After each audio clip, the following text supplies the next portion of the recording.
Welcome. In this lecture, I want to go through some examples of, I changed it to say multiple set, union and intersections, because sometimes it's infinite and sometimes it's not. Let's just kind of start with a few examples. So one, okay, so let's say we have, I'm going to have three sets here. So I'm going to have A equals 1, 2, 3, 4. Oops, a set containing 1, 2, 3, and 4. And we have that B equals the set containing 2, 3, and 4. And then we have C is going to equal the set containing 3 and 4. No, that wasn't what I wanted. 3, 4, and 5.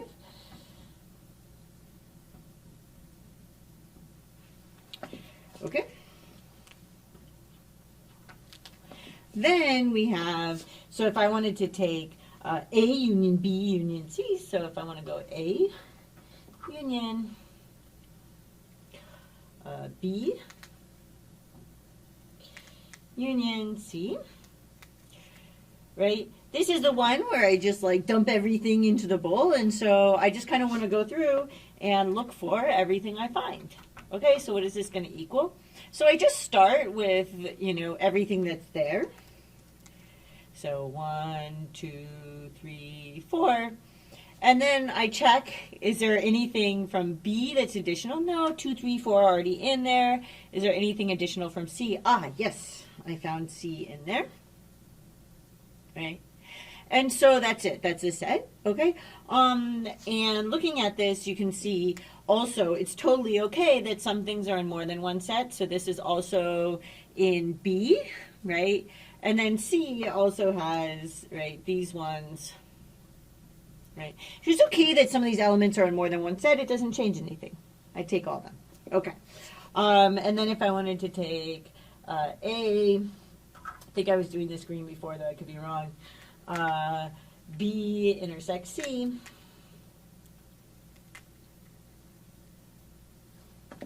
Okay, so what does this end up equaling? So this one is actually trickier. Okay, because I need to look for something that shows up in every single one. Okay? So I can go through and I can look 1. Okay, 1 is only in A. It's not in B or C, so we don't include 1. Okay, and then we keep going, and what about 2? So 2 is in B, but it's not in C, so we don't include 2. We keep going. 3. 3 is in A, it's in B, it's in C. So, right? I've got 2 is here, and here, and here, so it's going to show up in the intersection. So I see it there, okay? And then we can keep going. So 3, oops, I meant to write, no, this is 3 is in each of these. This happens. Okay, 3 is here, 3 is here, 3 is here. I meant to write 3 there. Unfortunately, sometimes these things happen in life. We get a little excited. Okay, if 1 is me. So now we're on 4. So we see 4 here, here, and here. So 4 is actually in all 3 of them, so we include 4. And then that's it on A. And if I'm not in A, then I'm not in any of them, so I'm done. Okay, so the intersection is 3 and 4, because those are the only values that show up in all 3. Okay, let's look at another example. Okay, so in this example, I'm going to take 4. And now I'm going to have, also going to kind of play with some other kinds of notation. So I have here, I've got A1 is going to equal the set which contains the empty set. Okay, A2 is going to equal, I don't know why I still have my cleaning cloth in my hand. So A2 is going to equal 1, 3, 5. And then we have A3 is going to equal, I want for it to equal 2, 4. And then for A4, I am out of colors, so we're just going to do A4 in blue. So A4 is going to equal 1, 2, and 3. Okay? So these are our sets.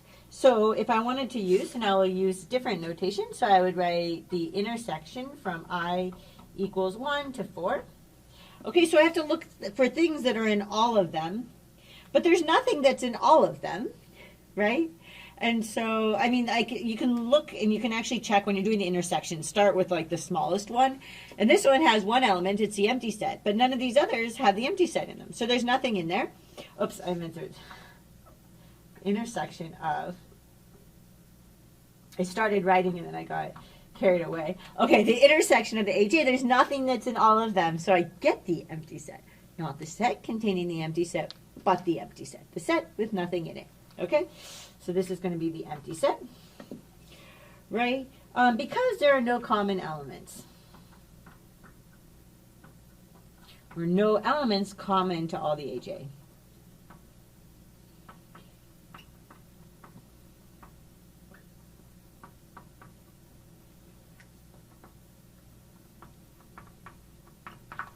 Okay, so what about for the union? So now if I want to take the union from, and now I need to go, what if I want to go the union from J equals 1 to 4 of AJ?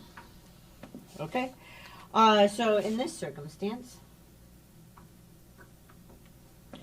well, now I can do this thing, well, I just start including everything I see.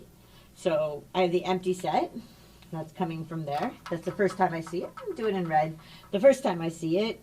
Now I include 1, 3, and 5.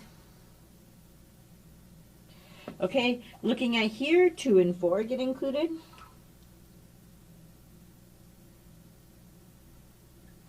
Right, and then everything in here has already shown up in one of those, so even though it's fine, it shows up in more than one, but I don't need to write it again. So, okay, so that's everything that I have there. Now, I want to look at kind of an infinite example. So this is the first one, the second one, my third example. So now I want to set my my AJ to equal, each one of these is going to equal, I'm going to take the closed interval from J to J plus 1. Okay, so what does the picture kind of look like? You know, I've got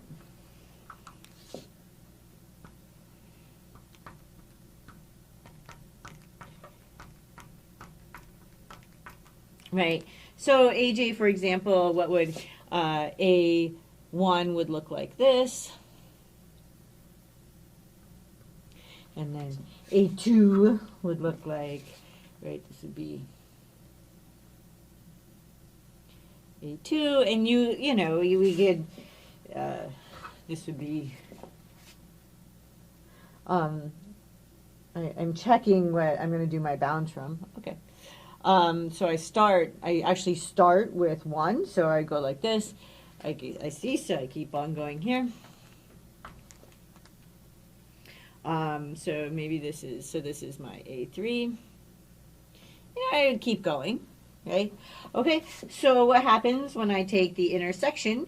So the intersection from J equals 1 to infinity. And, you know, I just chose to only pick out the ones that go from 1 to infinity. So the intersection of these AJs, well, what is this going to equal? It's actually going to equal the empty set. Because even though, you know, 2 adjacent ones, right? Like if I took A1 and I intersected it with A2, I would actually get something. I would get this, I would just get a single thing. I would get 2, right?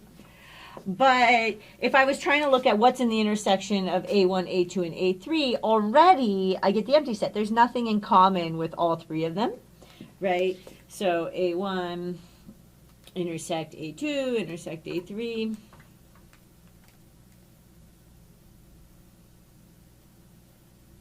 That already equals the empty set, but there's definitely nothing in common between all of them.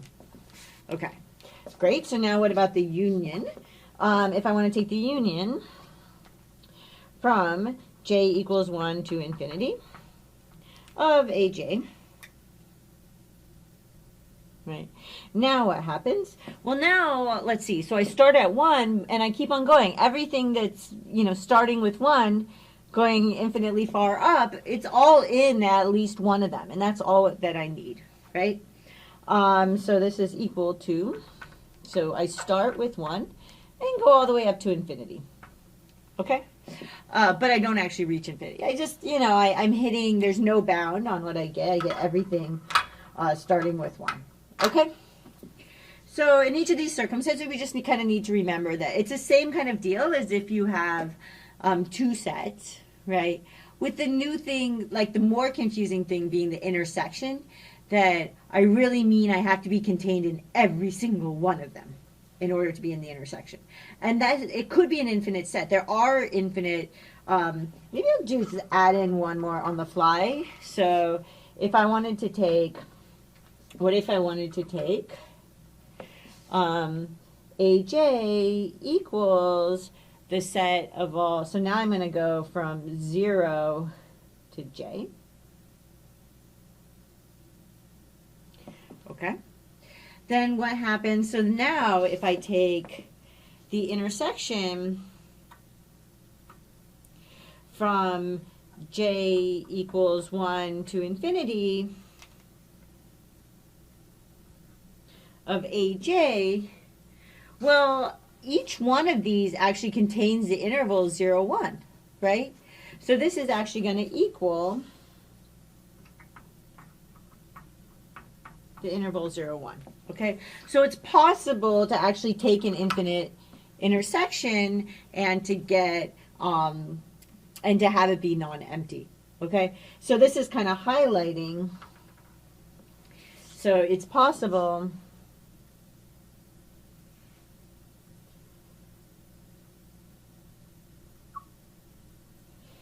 to have a non-empty infinite intersection, to have a non-empty infinite intersection.